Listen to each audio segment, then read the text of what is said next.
What's up, everybody? It's your girl Melissa with Dreambella.com, home for the melanin beauty, and today we're back with episode 10 of Drinks and Discussion, and we have two gentlemen. What's so funny? Nah, it was just a smile I gave. You really being vain right now? and this is why he's not often on the show. Well, we have two gentlemen guests. We have Mr. Well, I know him as Anthony, but I'm sure he wants to give you his performance artist name. Go ahead, let people know who you are. My name is Darwin Anthony Smalls. Performance name is D.A. Smalls. I remember you used to like people call you Darwin, and now you're only me. Taking you back to the show. It's so silly. Okay, and over here we have our executive producer. He is not on. He's on the other side of the camera, Mr. PD. Hi, my name is PD, and she's not going to let me speak. Excuse me, child. My name is PD. You can check me out at jigmediafilms.com. That's all you got to say? I didn't get a chance to put on makeup or anything, change clothes, coming from working out. But, So, once again, we came with a drink. So, I picked this drink because, you know, this is a good, quick, lazy, inexpensive drink. You could go hook it up when you come from a bad day at work or you had a hard time, a long time. You could just boom, boom, boom, get it together. Everything you see here didn't cost over like $10, $15, okay? So, we got the Merlot here. We got the ginger ale, we got some sugar, we got some fruits, and we're about to make a sangria. And for our non-alcoholic participants here today, we have the finest of the finest Welch's Sparkling Red Grape that was picked straight from the all right, let's get the Nick Valley or whatever you want to call it. Okay, y'all want some of y'all wine? That's what it is. Y'all want some wine? I'm rocking. You rocking with the sequence, man? I'm rocking with the sequence. See, they trying to add fun. They trying to add particular. I don't want to get burned. Okay, so what we gonna do next for the first thing for the sangria? Let's go ahead and let's just start with the exciting part. The wine. Which this works out for your dry wine drinkers, the ones who really don't like dry wine at all. So if you got like your smoothie mix in the freezer and some ginger ale, you can hook this up. But they'll be quick to say, is that sweet wine? Yeah, we're wine it's drinkers. not sweet wine. No. But we can make it that way. Yeah. Some more, that's good? Yeah, that's good. I mean, I ain't gonna try that. Kool-Aid. You gotta drive home. Yes, it does look like Kool-Aid. You know, what's the next thing first before I say what I say? We put in some sugar? I'm going to sprinkle in a little sugar just to add a little sweetness, because some, you don't have to get an expensive wine. Get a little inexpensive one, as you can see. Barefoot. But you don't want to make it too sweet. Just a little bit. Just a little bit. And it's the ginger ale or Sprite, either one. Which one you prefer better? I prefer ginger ale because I'm not big on the sweet wine, and Sprite is a little more sweet. Sweeter. Yeah. Mm-hmm. I can see that. So it's all in the ginger ale. You sure you don't want to taste some of this sangria wine? I know. Come on. You sure? A little peer pressure. Just a You little. ever trying to be drunk? These the two connoisseurs. I'm not a drunk connoisseur. I'm a social drinker. Mm-hmm. Sometimes when I'm home by myself. Yeah. I drink whenever I'm on social media. and drink my drink. Let me tell you what she do last night. I'm drinking my vodka and she had just cleaned the glass just a little bit. What you drinking? Sounds like vodka. Hello. You know, true drinkers out there know how that alcohol tastes.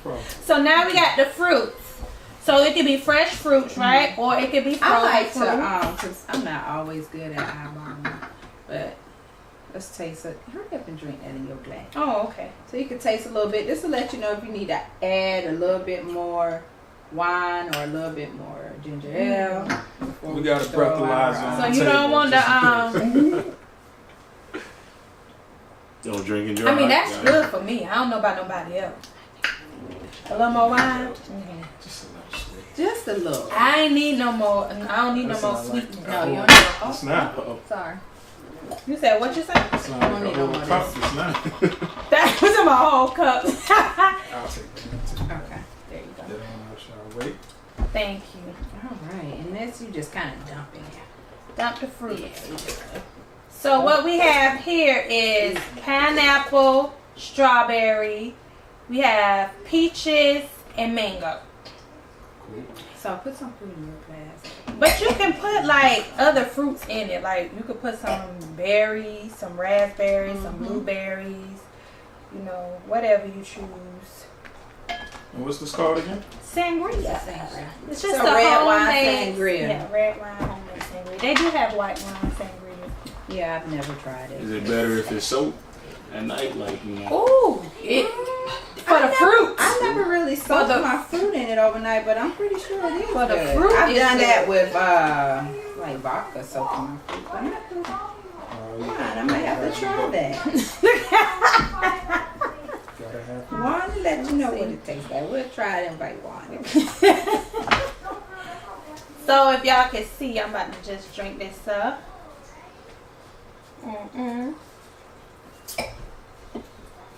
And you can add ice to it, or you can choose not to.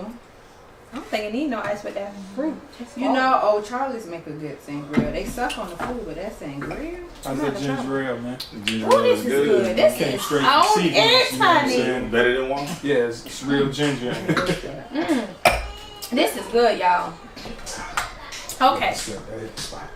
alrighty. First, I'm gonna tell my kids to hush. Okay, you guys. So that was our part of the segment where we made our sangria, and it is lovely, by the way. I love it. It's very good. So now we're gonna get into our top talks and our topics of discussion. Now I didn't send you the topics of discussion. You did not. I apologize. So the first topic Yeah, of leaving. the first topic of discussion that I sent was called complicitness in social media, right? So I will break that down what I mean when I say complicitness in social media. So we still on the whole R. Kelly situation and all of that stuff that happened. So I just was wondering, I posed a question and say, are we as people complicit when we're on social media when it comes to, you know, very serious of nature situation that goes on? Because a lot of times we will, you know, see things, we will ignore certain stuff that we see. It's like it doesn't ring, I don't know, as effective to us, or it doesn't seem detrimental to us, you know, while we sit on social media. I think some people don't want to be the first to say, well, this is my opinion on this. And then, you know, it's your opinion. But then they'll have a bunch of people come at them like, oh, that's how you really think. And, you know, and then they don't want to they don't want to be the bad guy. Or, you know, they want, I guess, validation. And if they feel like I'm not about to get validation by what I'm about to say about this subject, then I'm going to either keep it generalized or, you know, go with the majority when the majority start talking. I don't speak on a lot of issues and stuff. And it's not that, you know, I'm really complacent with what's going on. It's just like I would have a whole lot to say. And I really don't feel like the back and forth. That's what I might share my views that maybe somebody else posted. I might agree with it. I might chime in here or there, but I don't do, you know, a lot of posting and, you know, waiting for the majority response and hoping everybody with me and agree with me. And I think that's what it is. I can feel that because sometimes, so I can feel that certain issues and topics are bigger than social media, and it ain't necessarily something to be having like a back and forth debate about. So I can understand about that. How, your feelings? To be honest, You are somebody who speaks very candidly about your views and how you feel about stuff. So I do. I do as I'm led to. I don't just speak it just to speak it. Some people disagree and some people don't. But usually when I do it, it's not for me to go back and forth. I used to go back and forth with people, and that just wasn't that just wasn't where I was supposed to be at. But I usually don't go back and forth anymore because I'm gonna just give my Christian beliefs. You know, it say one plant the seed, one water, and God give the increase. So if something is wrong, you know, I'm gonna plant the seed that, hey, I feel this is wrong right here. At the end of the day, you're gonna feel convicted of it, or you know, you're gonna feel how you're gonna feel about it. I'm not gonna say anything else because if somebody else feels it's wrong, they're gonna say the same thing. You know, and it states in that complicity is what the act of involvement of wrongful involvement. And some people feel like silence is a form of being complicit because the fact that you don't say anything, you don't go one way or the other. So it's kind of like, you know, like I use the example of how they say people who said, well, you know, Trump, I didn't vote for Trump, you know, but you didn't vote for Hillary either. Like you didn't do anything. You know what I'm saying? Yeah. So what's your thoughts? Man, I'm a little tipsy over here. Yeah. I mean, for me, I believe social media is just that. It's social. So majority of the people, you know, they always say 3 people have strong beliefs one way, 3 people have strong beliefs another way, and 4 people are indifferent. So the whole point of it is social media is a bunch of people that hear one opinion and they see another person with that opinion, and it's a snowball effect. So they just roll with it. Everybody's going with that one opinion. And then the person who has a difference in opinion argues a fact that most of these other people don't even believe in.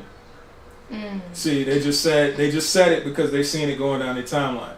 Oh man, the sky is red. The sky is red. The sky is red. The sky is red. And the other person go outside and say, oh, the sky blue. Now they got facts behind what they're saying, so they argue that fact.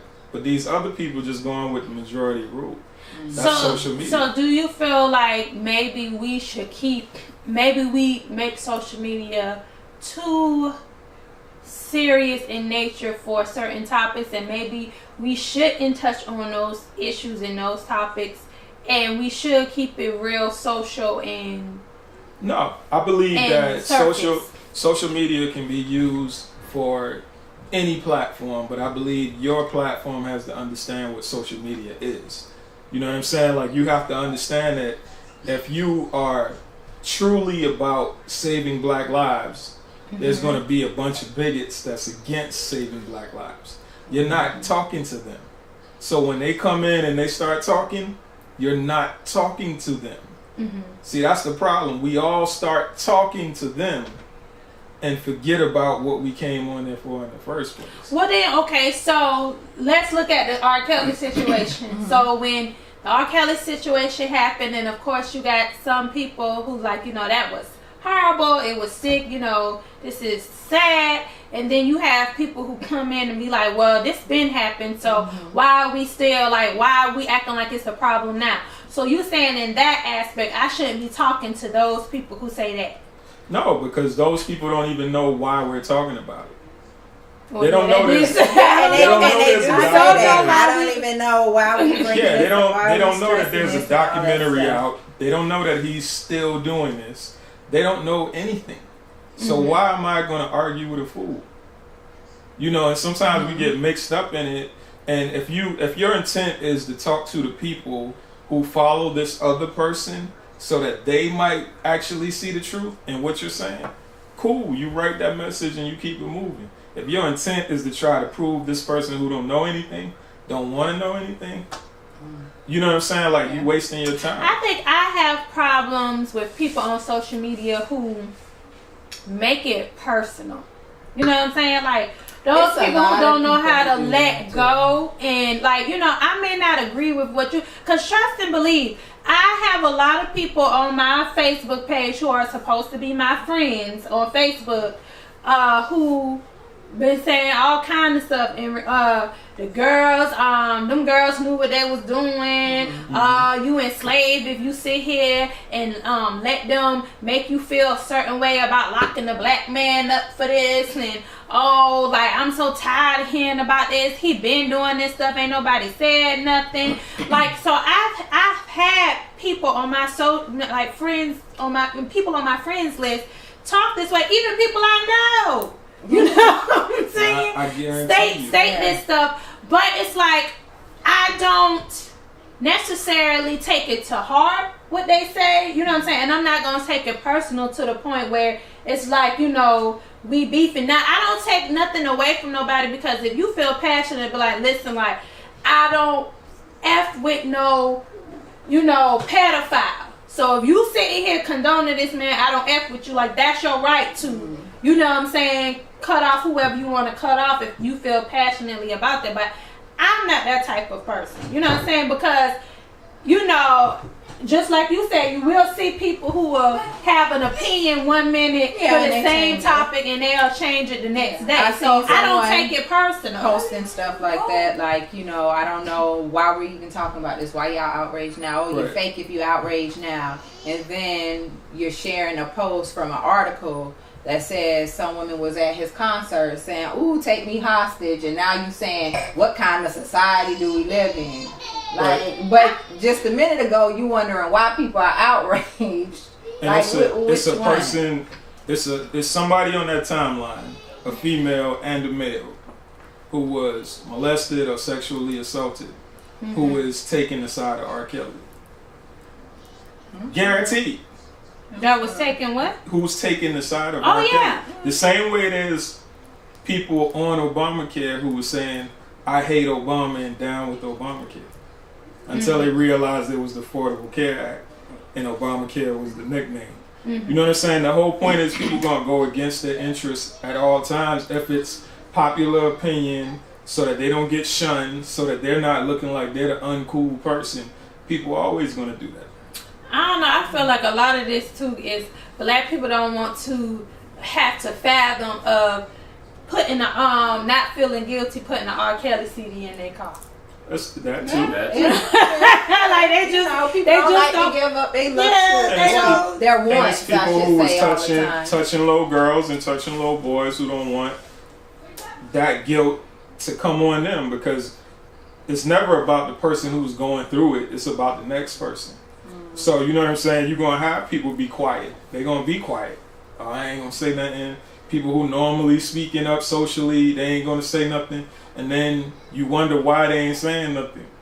And then if it goes far enough, and you those people will get pulled into it. What's so crazy? I don't know if you saw it, the Surviving R. Kelly documentary. I saw a piece of it. But it's the crazy thing about it. It was one of the women who was on it. She was 33, and that's exactly how she got caught up. Cause she said after the trial, when all of that happened about him having, you know, being a pedophile, she was like, oh, well, I didn't even, you know, she was like, when I heard, I was like, she ain't do that stuff. Like, they sitting up there lying on him, and them girls knew. She said all of that, and was still going to her concerts, and lo and behold, who did she meet at the concert? She was like, she met R. Kelly. So she thinking like, oh, everything good. Like, yeah, these people tripping, and then everything cool till he told me, yeah, come to the house, and next thing you know, they done flew you to his other house in Atlanta and locked your ass up in the room. It's not funny, but I'm just saying, like, you like, cause I think how old was she when she met him? She was like in her. I didn't watch the very last one. Well, the very last one, she was in her the very last one she was 33 now, and it happened back like after the I think it was 2013, not 2013. When did the case happen? It happened a while. I know whenever that case was finished and done, it was maybe like a year. And she took after that. And she met him because she was like, I went to the concert. She was like, yeah, I went to the concert. And I guess the people was like, even after you heard that, what you heard about him? She was like, yeah, because I was looking at it like, I mean, he got off. He couldn't have done it if he got off. Like, who gonna let somebody off who messed with little kids? And, you know, she was like, and, you know, like, he, like, them girls knew what they was doing. Like, who gonna sit there? Like, that was her. She said this was her mentality.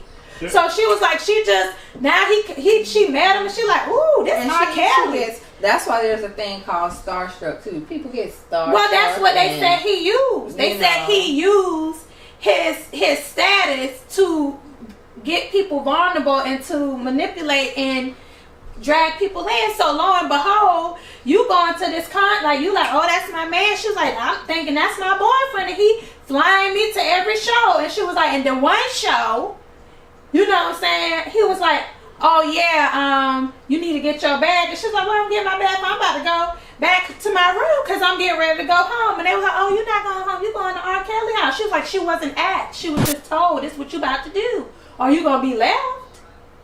So she was like, okay, I went with him to R. Kelly house. So she was, I think she was, at the time she was in Chicago, she got flown to They took her to young Miami. She got flew. She got flew to Atlanta, and she was like, somebody walked her. No, he said he came in. It was other girls in the car, in the limo. She was with. She said they went up to the house. He opened the door, and he was like, she was like, welcome home, my babies. That's what he said. Welcome home, my babies. And she was like, she was just standing there like, and so he was like, they start walking in a single file line. They start opening the door and showing each girl their room, and she stopped, because this was, she was showing the inside of the Atlanta home. She was showing it because he had got evicted, so it was vacant, so she could show it. And she was like, yep, and they stopped me right here and flew the door open and was like, oh, and that's your room. And she was like, and I went in the room. She was like, it was a bucket in the corner. That's where 50 Cent get that bucket thing from. That he's talking about what the bucket was for them to use the bathroom, because they couldn't go to the main bathroom unless he gave them permission. They couldn't leave out of the room unless he gave them permission. So they peed and pooped in a bucket. So basically, the very same thing she said wasn't happening was happening. Right. The very thing she said wasn't happened. And the crazy thing, if you watch the documentary, the crazy thing is, every person he got was a person. Every female he got was a female.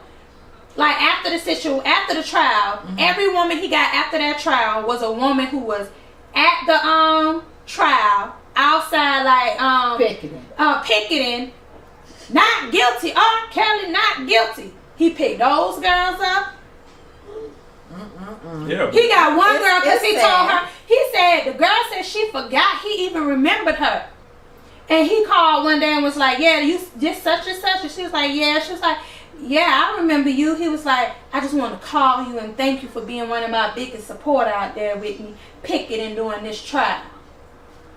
Yeah, but if you look at any situation, if you look at any situation, you'll see that most women, a woman will deal with a man knowing that he's a deadbeat father. Yeah, true. Knowing that he's a player, knowing that he's a womanizer, and they'll say, well, I could change him, or that ain't him. So that, even in that situation, that's kind of the norm. Baby mamas call them and they say. So that's why it's kind of like, it's still the same that's why I kind of say, like, to people, when people like saying what they're saying, I'm like, this is like a repeat of what already happened. Like, that y'all are saying and doing the same thing these people said before of what already happened. Doesn't matter. 3 people feel strongly one way, 3 people feel strongly another. And that's one reason I don't post a lot about stuff like that, because then I do get frustrated, especially when I notice somebody didn't read the entire post. And then it's like, I ain't got time for that. You know what I'm saying? I'm not going to go back and forth. I'm not going to really, but I don't, that's why I was like, that's what I tell myself. That's why you don't want me posting. You read the comment to see if you say your instead of your. Yeah. There instead of there. Yeah. You read the comment so you can have something to grasp onto and say, you're wrong, you're uneducated. You don't know how to spell there. You're uneducated.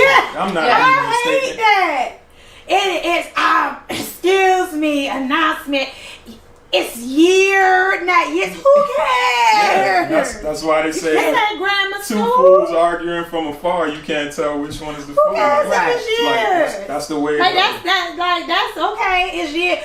It's there. They like. And it's a mistake they probably make all the time. And I don't have all day to go back and forth.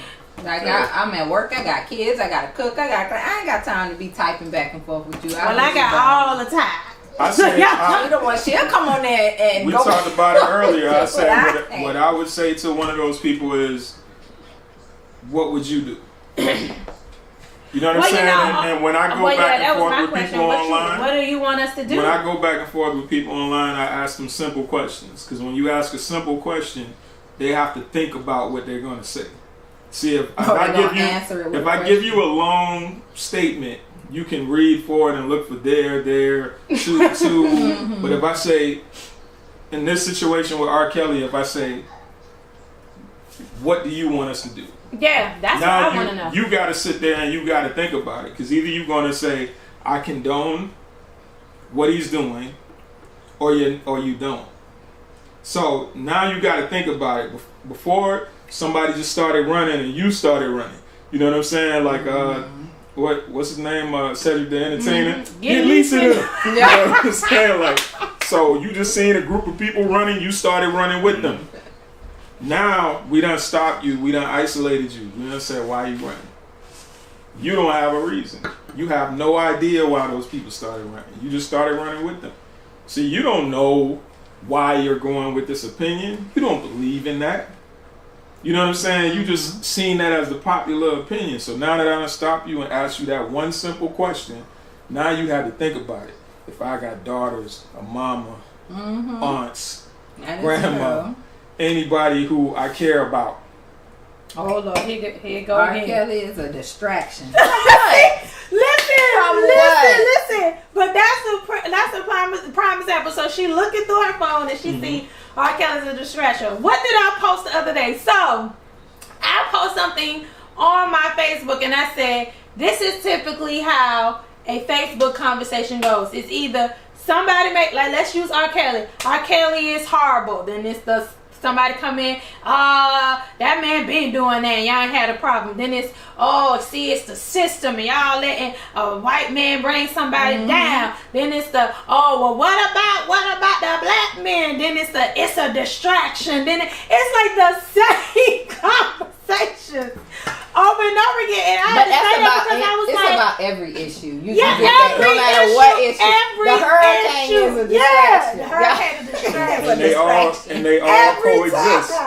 And I know I say that because one day I was looking at this, I was like, I wonder, and maybe I'm on my conspiracy theory, my Illuminati theory. I said, but it makes me wonder, like, is there a box on here? Like, do they program? Are they hypnotizing us to the same thing? Well, to answer the question, yeah. When you constantly, same thing is being said. Yeah. Like what? You see it enough. You really do have to look at it as, I say, a distraction personally, because I mean, for one, for a distraction from what? What is that? Okay, so watch this. Let me put it like this. We get on Facebook, we attack the things that cause the drama. The thing is, it's already drama right there. It's already a problem. We know it's a problem. We evaluate it, we assess the situation, and we say it's a problem. But yet we don't address the other issues. You know, even with the government, you know, we say, hey, you know, the government is doing this, the government is doing that. You address the situation. You don't have to put any more facts on there. Somebody done planted the seed already. You know, you need to understand that once you address the situation, like you said, you don't have to go back and forth with them or whatever the case. I mean, you done planted the seed. They just want to go back and forth with you to keep you from doing what you're doing. So once somebody come back and say something else, like you said, you stop arguing back and forth with them or whatever the case may be, or you waste your time arguing back and forth with them. So you saying more so that the distraction is the fact that you entertaining it and you keep going back and forth. Yes. I can understand what you're saying. Leave it where it's at. So when I do but if someone was to ask, that's my thing. Like, it's one thing to say in your mind, like, this is still, like, when I see it's a distraction, to me, like, it's always something behind it. Yeah, the government ain't give us R. Kelly and his music, and the fact that y'all keep saying we bringing up this now is a distraction from the fact that this is something that happened to black women, black little girls all the time, and until we're like literally murdered, that's when it becomes a problem. Like, to me, that's the distraction. But somebody just generally posting, the R. Kelly situation is a distraction from what? What is this distraction? It's a distraction because it's help. You're feeding into it. You're not just looking at it and saying leave. But see, here's my problem with the distraction thing. If it ain't R. Kelly, and if tomorrow somebody bring up about, the slaves in Nigeria, and then everybody go full in on the slaves in Nigeria and start talking about that, then here goes somebody gonna pop up down your news feed and be like, y'all, this why y'all sitting here talking about this Nigerian slavery? It's slaves right here in the United States. It's a distraction. But people, that's my thing. We can multitask. They call it multitasking. But you don't multitask. People don't multitask. Majority of the world don't multitask. Those people who don't multitask, they don't want to, and they're never going to. So stop referring to everything that everybody doing is distraction. No, you're talking about those people. They ain't distracted. They know exactly what they doing. Right. They talk about exactly what they want to talk about, and they don't want to talk about that other stuff. They're not distracted. And the people who running with the pack, they running with the pack on plenty of issues. You know what I'm saying? They ain't just running on one. If you look down their timeline, it'll say R. Kelly. It'll say government shut down. You ain't getting no taxes. That's a distraction. It'll say it's tax time if you want a boyfriend. Now's the time to go get your baby mama back because it's tax time. They have all kinds of stuff going on. It's like social media is a town hall, right? So when you go to a town hall, you talk about different things. So let's say the town hall, people's talking about, the fact that we ain't got no street lights. We ain't got no street lights, and that's like somebody standing up talking about. That's a distraction. That's different. It's not. That's a distraction from the fact that there's certain topics. My pipes in my neighborhood. There's certain topics that if you're all right, let me put it like this. They already addressed the situation. And this is what they said they're going to go forward with. So now they're taking them to court or whatever like that. But but when we was talking about this, nobody was going forward with anything. Mm-hmm. See, they just opened an investigation only because somebody gave a tip that he's housing people in a place that is a commercial property, and he's not supposed to be doing that. Not to mention, it's bigger than that. Like once it was introduced. Had it just been an R. Kelly thing, and that hurts black women feelings. It would have been R. Kelly fans versus the people who feels like, you know what I'm saying, he's a terrible person for the crimes that he committed. It would be those two groups, and then the people who don't care. You know what I'm saying? But it's bigger than that. It introduced other issues, so it kind of put the spotlight on people who was doing the same thing he was doing. It put the spotlight on parents who knew that their brother molested their daughter or son, and they just brushed it under the rug, walk it off. You know what I'm saying? Like, it introduced yet another thing for black women and black girls to feel like they weren't protected. It introduced so many things. It does. You know what I'm saying? To the point. Who's acting on it? That's what I'm trying to get at. But you can't keep it on social media. But you can't. But you know why? Because before you can get to an act, you have to come to a concise understanding that it's a problem. So if people still thinking that this is about R. Kelly and don't understand that this is some deep rooted stuff in the black community, molestation. That is something that is the norm and happens since, you know what I'm saying, Big Mama and them, that has been going on in the household where children were getting molested by adults, and they brush it under the rug and look to the side and don't care. I understand all of that. What I'm saying is, okay, point. I'm going with this right here. I see an issue with the youth. I target the youth when I speak to them. Instead of me going just on social media, I post something on social media because there's somebody out there who needs to hear it.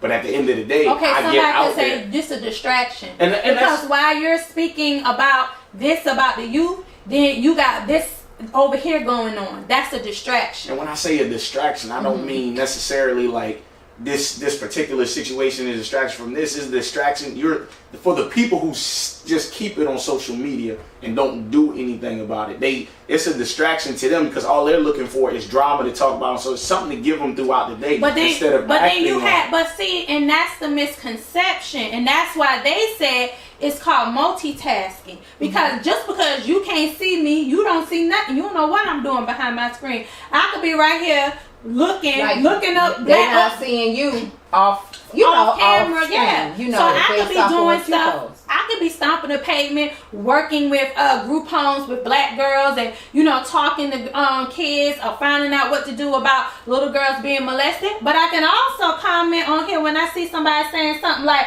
R. Kelly is distraction. At the same time, I can say no, it is not. I can do that too. Like I don't just because I'm on social media writing my thoughts, because that's another thing I said. I don't understand people who be like, why we still on this? It says what's on your mind. It says that on Facebook. The thing about it is this is what's on my mind. People don't think about the logic of one person being able to change the world. So like when you think about it, you're on a social media platform with billions of people, right? That leads to other social media with billions of people. And you start speaking about an issue. Think about it. Somebody could put up a GoFundMe. The little girl who's not out of... Who just got out of prison. Clemency. She got clemency. She got locked up.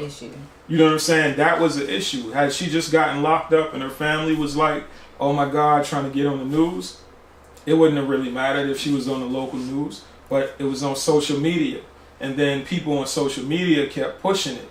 And then somebody from social media, I believe Kim Kardashian, I'm not sure, I think got a lawyer on the situation, and then it was more pressure from social media, people calling the governor, so on and so forth. Meanwhile, you might not have even known that situation existed. You see what I'm saying? The whole point is what spectrum you're on, what issue is going down your timeline. But that's the reason why people push it, because if you look at all of the things we broke down that's going on with the R. Kelly situation, now you got people talking about it. On this platform right now, we talking about it. Talking about not protecting black girls. You know what I'm saying? Then you got, you talking about addressing the issue with the parents as far as covering up child abuse and sexual abuse. Then you got the adults. You got men who was at a high school probably day before yesterday who seen the R. Kelly uproar and they like, oh, just kept driving. You know what I'm saying? So that might have saved a little girl who was about to get picked up. Yeah. Like the whole point is like the ramifications of all of these things.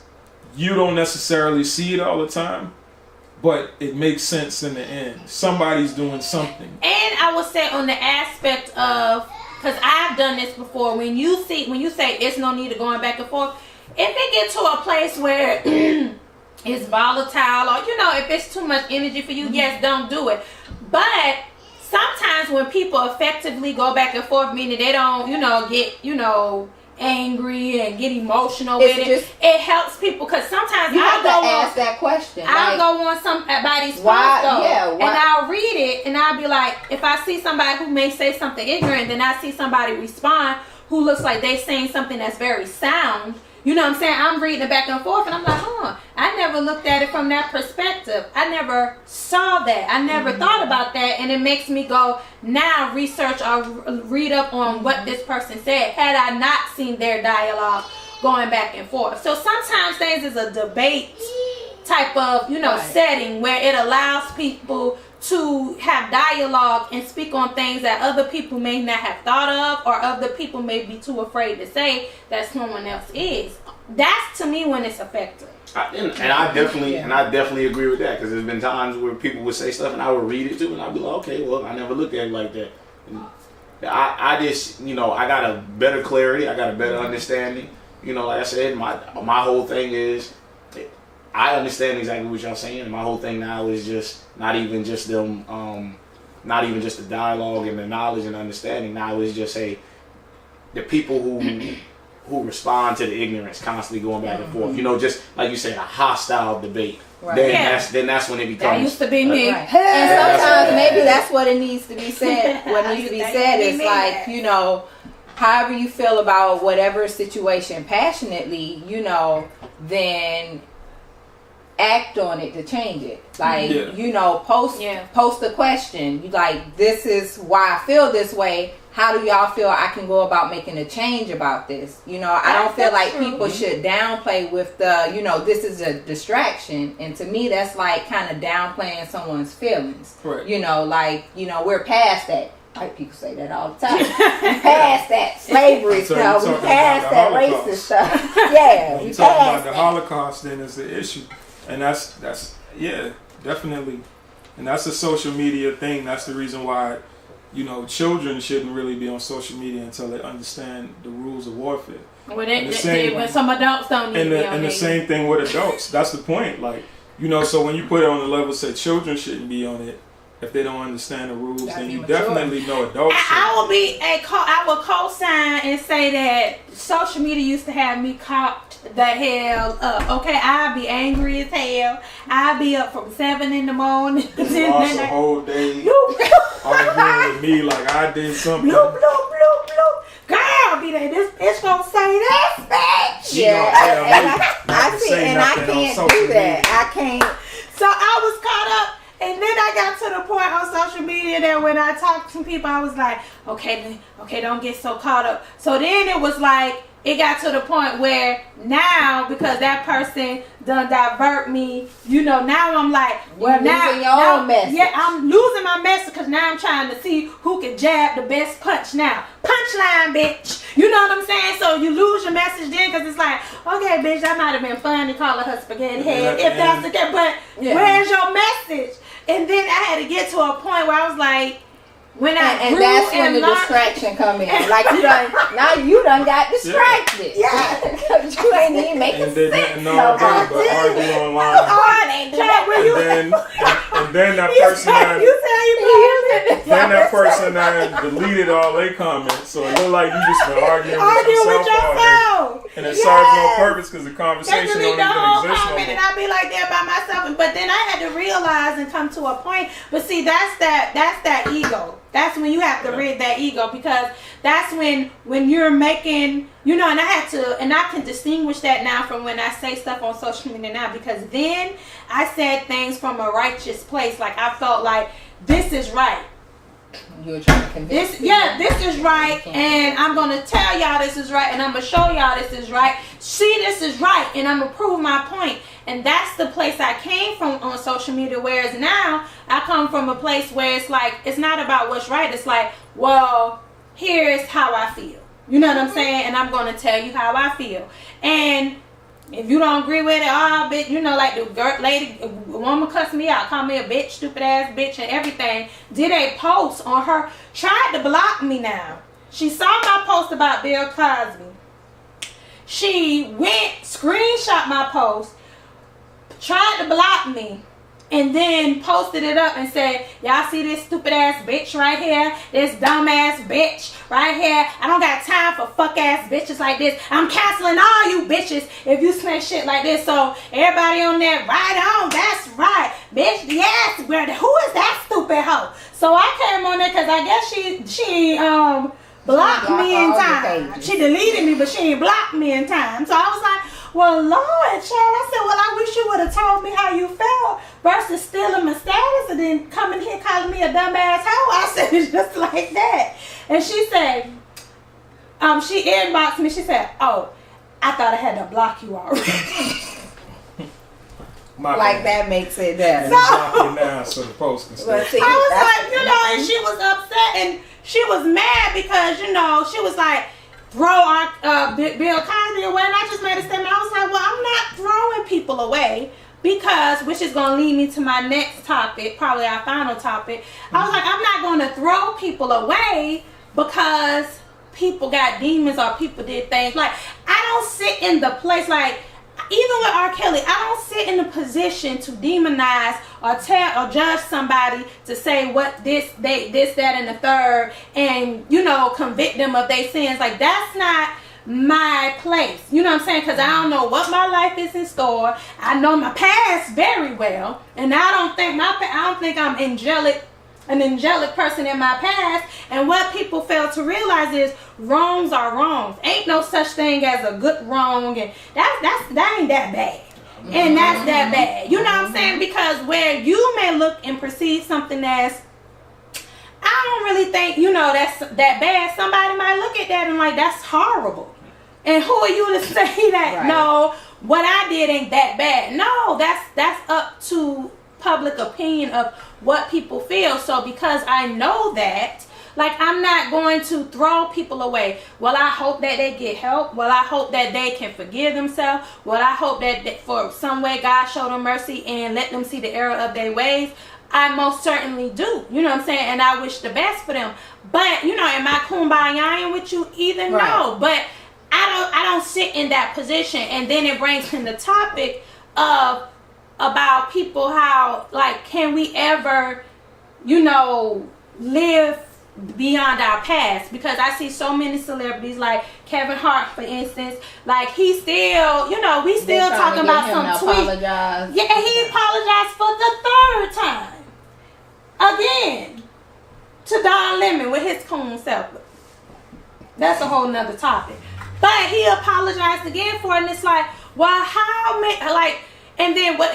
So I explained the situation. So Kevin Hart said something like 10 years ago on Twitter. It was a joke. It was a joke about his son being gay. Said he didn't want his son to be gay. He whooped his ass if he was gay, something like that. Yeah, some joke. And he said he would never do such and such because that would make him faggot. And that was wrong.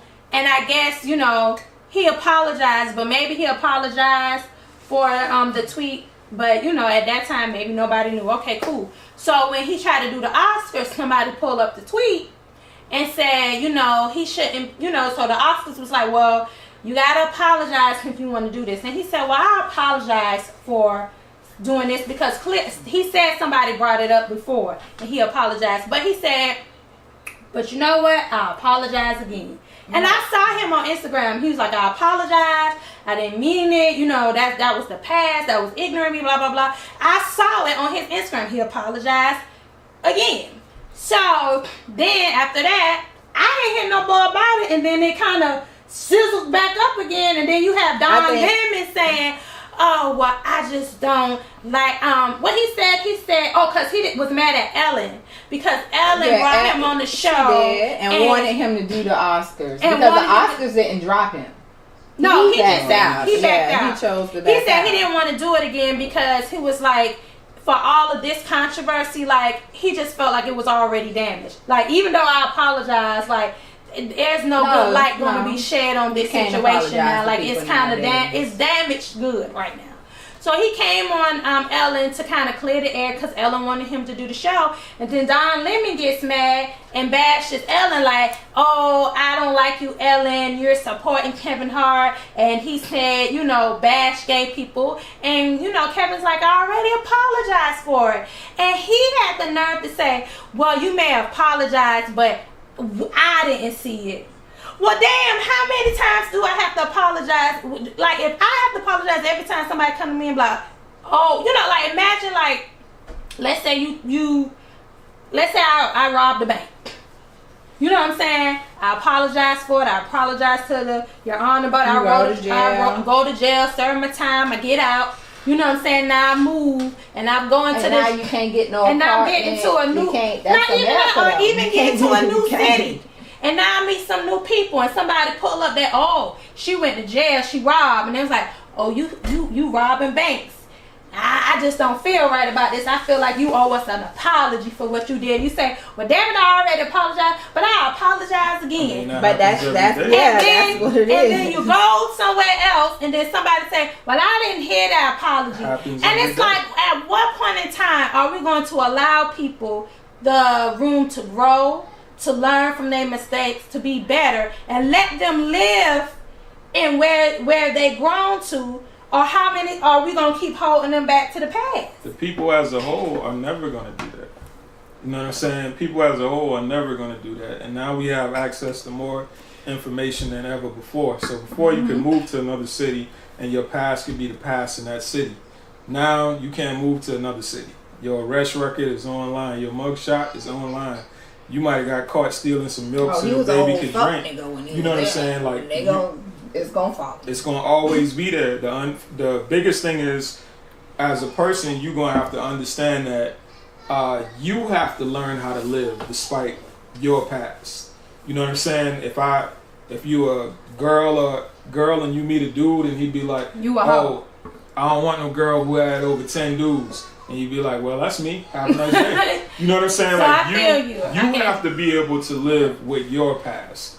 You can't worry about other people. Because so that's like with Little Mo, with the how people still getting on her about the Jay-Z and Alicia Keys things, how she ran on stage. And she's tired of, but Little Mama. Mm-hmm. So I guess it's kind of like everywhere you go, somebody gonna mention it. So I guess you gotta be like, well, what happened with you with the, well, what? I don't know. In that moment, she was bold, but now she wants it to disappear. Ain't nobody else complaining about that moment. You don't hear Jay-Z and Alicia Keys going on interviews talking about Lil Mama. She the only one who makes it bigger than it has to be because she can't live with her past. Has she been like, man, listen, I love them too. And, you know, I just got above myself and went up on the stage. You know what I'm saying? But it was a hell of a picture. Right. You know what I'm saying? Y'all still talking about it. That would be the end of that. People would love her for it. But because she's like, like, you know, like, that ain't you. You know what I'm saying? That was you. We seen it. You know what I'm saying? So, yo, just accept it. So you gotta accept it. Yeah. So let's say, if for instance, like talking about somebody who was sexually assaulting women and stuff like that, and they, you know what I'm saying, serve their time, you know what I'm saying, get out of jail, do their counseling, whatever too. So should people still hold him to the fire and be like, and you know you better watch. So he should expect that somebody be like, girl, don't leave child over there, cause child, you know you been riding that sex touching the girls. You done smoked the TV. If you smoke the TV once, you're gonna be watching around the TV forever. Right. It's one thing to be aware of it, and you're just like, you know, you're precautious about it. You know, it's another thing to hold somebody to that fire, like you said. Like at the end of the day, like P said, you know, you gotta live your life. I ain't no saint. I'll put it out. I always put it out there. You know, when I go on live, I always put it out there. I used to steal. I used to lie. I cheated. I did a lot of stuff. You know, and there's people who knew about it. And those same people at one point in time, I used to be like, dang, I can't go here. I can't. Actually, you know what? I left because of my past. I left because of my family, because of the things that I did. So I went to Japan to go ahead and create me a new life. You know, but at the end of the day, when I came back and God truly showed me who I was, you know, I had to say, hey, listen. Like Kevin Hart did. I apologize for what I did before. I can't change what I did, you know, but this is who I am now. You either gonna accept it or reject it. Point blank period. And I lived my best life. You know, I lived the life that he intended for me. And there's people who see that, because when they see the change, they're either gonna get with the program or they're gonna walk away. But I'm not gonna tell you, hey, you need to stay with me, because maybe if you stayed with me, you probably would have hindered me. I probably would have felt bad still and been like, oh, I can't live my life. You left, I did what I did. And maybe we as people, the people who, you know, still judging, maybe we need to be honest. So if I see you come around, maybe I need to say, like, maybe Don Lemon needs to say to Kevin Hart, instead of trying to drag us out and be like, yo, like, Kevin, I really liked you, I really admire you. It kind of hurt me to know that you would even say something, even though it was the past, like, you know, it just kind of set me back a little bit. That's not something I expect. Like, I understand it's your past. I don't want you to feel like I'm holding this against you, but I'm going to need time. And sometimes you got to ask people, where were they in that place that they probably did what they did. And he explained all of that. That's why I said, like, he said all of that to Don Lemon. But I think sometimes, like y'all saying, like, you know, that person has to own their past and accept their past, but I think it's a two-way thing. I think the people on the other side have to be truthful on the fact that, okay, it hurt your feelings, but you're gonna have to learn how to, you know what I'm saying, get through it. Like, yeah, that learning about that past may have hurt you because you may have never seen that person in that light or thought about that person like that, but you got to reason with yourself, like with any type of relationship, like, is this person still that? Like, are they making effective change? That's not and you saying have to be sweep honest. Stuff under the rug. Like, that person has to take accountability but yeah, for what if they did. But just don't let them come back in and things are unsaid. Yeah, no, like you should. I think it should be a dialogue with it. You say, like, be honest and say, like, that hurt my feelings. Like, it's going to take me a minute. You know what I'm saying? But you know what I'm saying? It's going to take me a minute. And if I do come off some type of way, like, it's not intentional. It's just that that kind of hurt me. It took me back a little bit. Take it one further, because if I didn't say anything directly against you, then you have to have a certain amount of humility. Because if you was under the microscope that I'm under, during the same time that you lived through, the same time that you lived through, I guarantee you, out of a billion tweets or texts, I could find something that I don't like out of it. Something that I take offense to, that you would be sitting there apologizing for. So when it's somebody else's time, you pay attention and understand that it could be your time too. So don't be on no hard line, like, because them celebrities start deleting them tweet accounts and making new ones. Yeah, but you can't delete it. It's already there. That's why they still can pull it up, and that's the point. You might want to try to delete it now, but it's too late for that.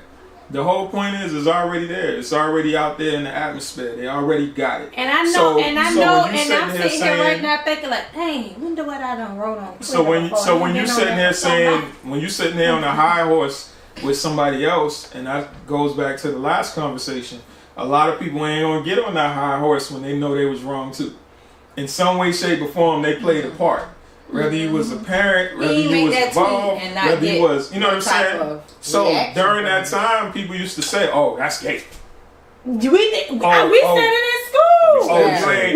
it in school with. Oh, you this. Oh, you that. Listen, we said it in school with the gay boys we knew in school. And it's gonna come a time. It's gonna come a time. It's gonna come a time in the future where they're gonna be like, "Oh, you said nigga in a song." You know what I'm saying? And then you gonna be like, "Well, damn, everybody said nigga in the song, man." And some little kid is gonna find themselves apologizing for something that was cool during that time. No different than if you look at Fresh Prince and, like you say, black girls not being protected. Fresh Prince was the epitome of what y'all seen at the gas station. Yes. Of that girl not being able to go get gas. And Fresh Will Prince used to jump in front of showed her. That. Will stop you. He'd spin around. He'd be in front of you, put you against the wall. You know what I'm saying? But we all love Fresh Prince.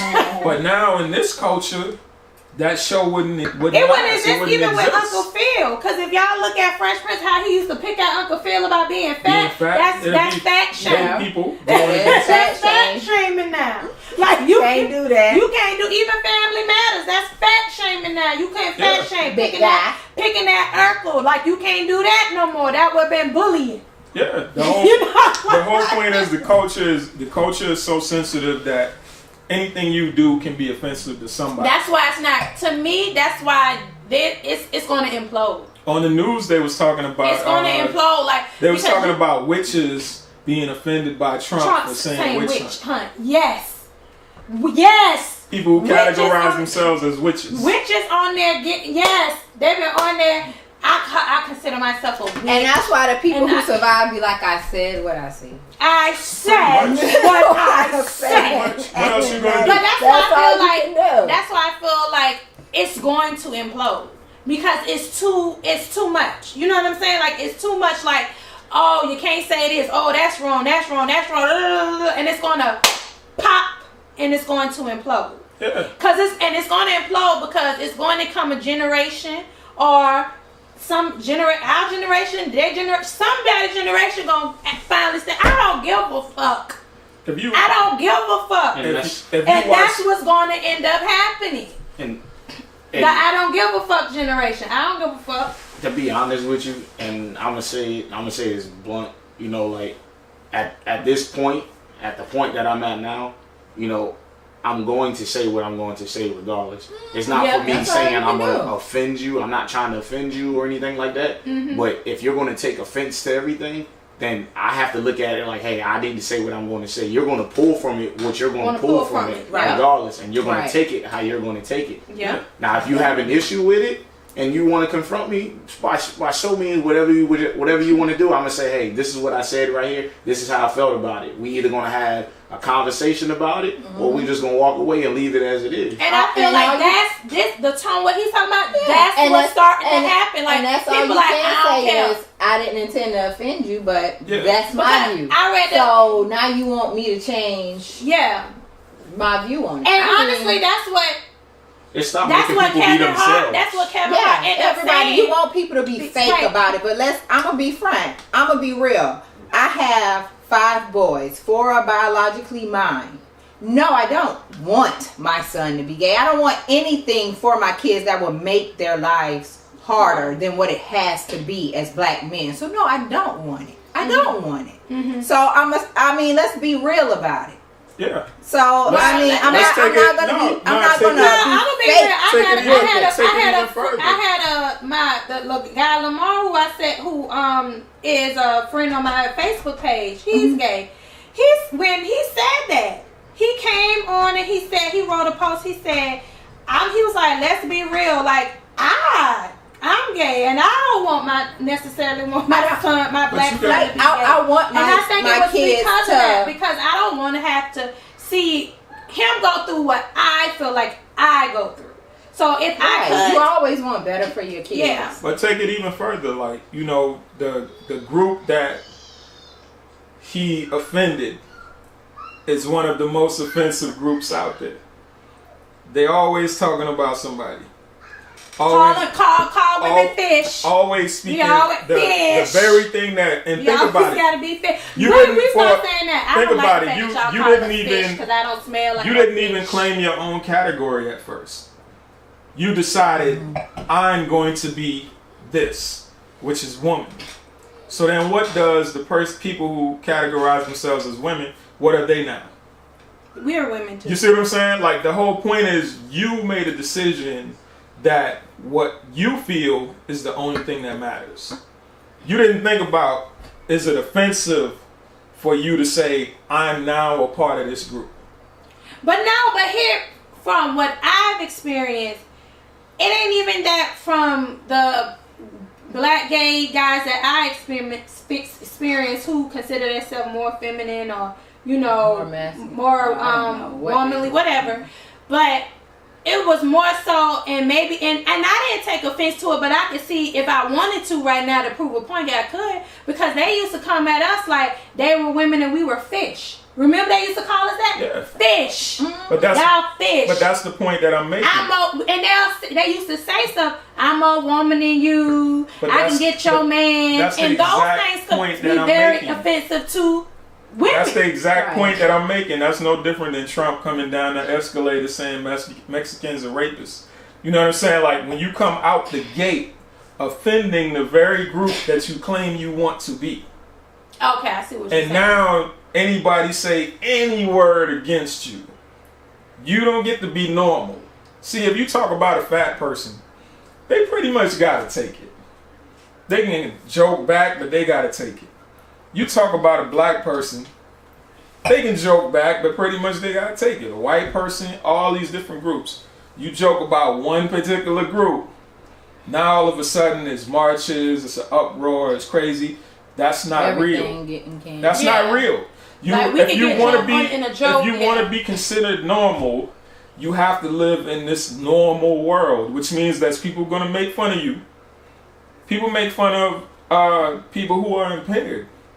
People make fun of mentally challenged people. That's what I'm saying. They're going to make fun of everybody. They're going to talk about everybody. This is a judgmental world. So you got to have thick skin. Everybody got to have thick skin.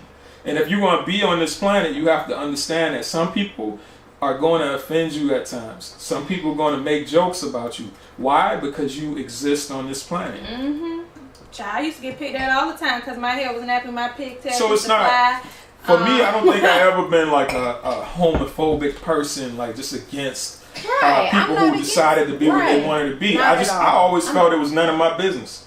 Just don't make it my business. Yeah. You know what I'm saying? Like, I don't, like, you don't want to walk in and see me doing nothing. I don't want to walk in and see you doing that. You don't want me coming to you trying to partition you. You don't come to me and try to partition me. You know what I'm saying? And that was it. Like, don't make it my business. Who you deal with is your problem still to this day. I can be friends with whoever. Like that's not a problem with me. You know what I'm saying? But my whole point is, if you're going to be here on this planet, understand the way this planet operates. Chinese people make fun of Japanese people. Like, people make fun of each other. That's just what it is. Yeah. So you have to have tough skin. It can't be the end of the world because somebody says something, but then you have no problem making fun of somebody else. Sometimes it's a fine line. It is, but you can't. It's a fine line. And see, I think that's a problem with this country too, because I think we don't know how to deal with things accordingly. We don't know how to deal with things case by case. We like to lump stuff together. And with that situation with gay, with LGBT, with their rights, I'm sure it came about because there were people who started off joking and took it to a place where it caused trauma and killed them, and harmed them. It could have caused hate crimes. Yeah, and it caused hate crimes. And I'm pretty sure those people didn't start off joking. Those people started off killing. Well, they may have started off with the intent to hurt. That's my thing. Yeah, they started off with the intent to hurt, but they may have masked it as first. You know what I'm saying, with the you gay and stuff like that. But wait a minute, look at it like this. That there is also a time where it's a time and a place. We know Kevin Hart is a comedian. We all know this. Just like when I was in school and I sat around the class clown who called me the non-thick chick. You can tell all kind of jokes on me you want. I don't care. Because I'm confident in who I am. I have nothing to hide. But when you not confident in who you are or who you chose to be, or you say you didn't choose to be, but this is just you, then you're going to have a problem with everybody who's not like you. Yeah. And that's what I feel a lot of some gay people battle with, because they haven't become comfortable with who they are yet. So any little thing, they kind of defense sensitive. Everything is very defensive. It's like, you saying it, and you probably mean it like this, or you saying it like this. That hurt my feelings. I can understand. And that takes the point even further, because if you look at it, the guys who was down low at a certain point in time was some of the most overly masculine people out there. Those would be the guys bullying the guys who we knew was gay. You know what I'm saying? Like, so if you was to trace back and go all the way back to in their life, you would see that they probably said worse things than Kevin Hart did. And you would see that, and that's my point when I say jokes, because a joke is lighthearted. A joke joke. Everything is about intent. Everything is about intent. So when you say a joke, the intent of a joke is to be funny. You know what I'm saying? We're not talking about bullying. We're talking about a joke. If you can't take a joke, well, that wasn't the joke. You shouldn't necessarily. Yeah, but what I'm saying is, like, for example, Dave Chappelle said a joke. Dave Chappelle. He caught backlash. Chris Rock said a joke. He caught backlash. Everybody and their mom said a joke. They caught backlash. But that's what I'm saying. That's why I say it's about to implode, because you can't. You can't silence everybody and have a problem with every joke somebody says that pertains to your community, or it's going to be one of two things. It's going to implode to the point where it brings no emotion and people numb to it, and people are like, okay, you mad, you always mad, and continue with the joke. Or it's going to get to the point where people are going to want to exclude you from their community, because it's kind of like the kid who always sensitive and crying about their ball. Eventually, nobody don't want to play with that kid. Like, please, take your ball, go play. We don't want to play with you. And that's what's going to end up happening. Is it's going to be some type of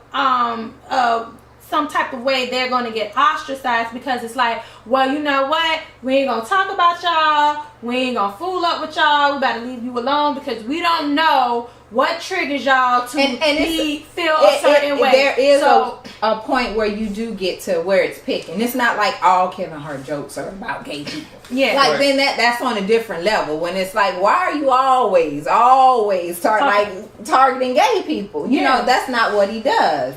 Just like you can tell when someone is on that racist tip, because they're only I guess lineup in their comedy show is going to be about the black people. Yeah. Fried chicken, eating water. And that's how I felt about Bill Murray when he got backlash from black people. I look at Bill Murray. Me and my husband watch Bill Murray faithfully. Mm-hmm. Like, it's not like he says, you know what I'm saying, racial things all the time. You know what I'm saying? And even if you listen to the context of what he's saying, he wasn't like saying niggas like, you know, y'all niggas. Like, he was saying it like he was telling the story to say like, well, I guess, you know, the way I'm being treated, I guess I'm like, you know, and he was imitating how black people are. Like, it wasn't. We know enough about him to know that he's not Right. racist, but at the same time, should he have said the word no? Yes, But the context of what he was saying is he was calling himself that word based on the joke he was making. You know what I'm saying? Now, and that's the point. Now, should have been a situation where it would have been an uproar and people like, cancel Bill Murray? No, but could have been a conversation, just like we say, anything you pull somebody to the side, hey, Bill. And he had that conversation. Don't that conversation say that was word. said with Big Mike. It's with Big Mike. Killer Mike. Killer Mike. I'm talking about Big Ice Cube, Cordell West. And these 3 different weeks after that show aired. You know what I'm saying? And he invites the people on the show, so he invited people he knew was going to tear into his ass.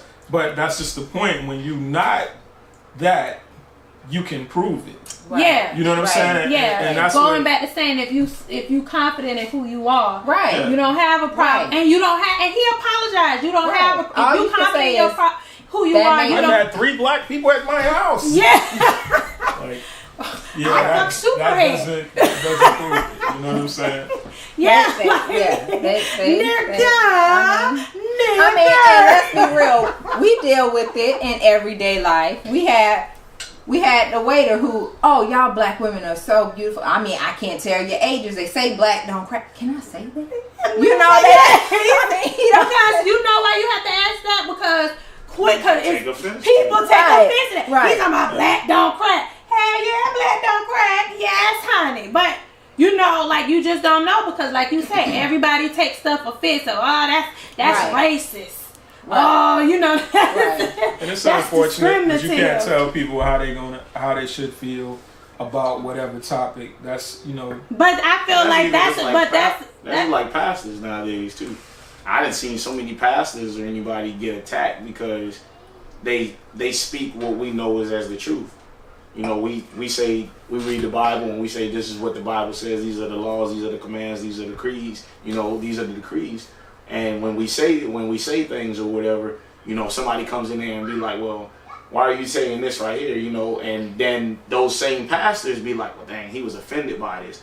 So now his whole message is changed, not led or not spirit led. Yeah, I Pastor Davis in Columbia. I'm reading from the book.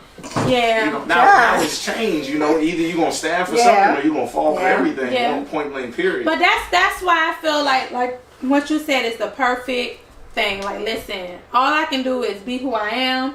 You know what I'm saying? Right. I'm human. I may make mistakes. I see the error in my ways. I can apologize. That's all I can do. You know what I'm saying? I can just be sincere, apologize, and grow from it. But if I did nothing wrong, I'm gonna stand in my truth. You may not like it. I'm sorry you don't like it, but that's what it is. At the end of the day, that's between me and my maiden. Yeah. Point blank, period. Regardless of what you say. And that's why you simplify things, even in a conversation. When you say, "What would you do about that?" Because you put it back on that person and who they are as a person. They can't hide behind anything. They have to think about who they are as a person and what they would do in that scenario. It separates them from the pack. Yeah. Okay. Well, we about to wrap this up. Y'all got y'all glasses, or are they empty? I can refill mine. Y'all want some sangria? No, it's just a little bit sangria. Get your little, say when. That's good. Okay. You want some soda? Oh, I'm good, right? I got a little drip drop in there. All right, well, I think y'all, that was a very, you know what I'm saying, I feel like it was a purging conversation that needed to be had. I thank you for coming. I appreciate you. Producer, you know, next week you'll be back behind the stage. She said we ain't about to make no second appearance back to back, child. All right, so glasses in the air because I got a demon child about to come out. Clean, clean, clean, clean. Thank y'all for watching. See y'all next week.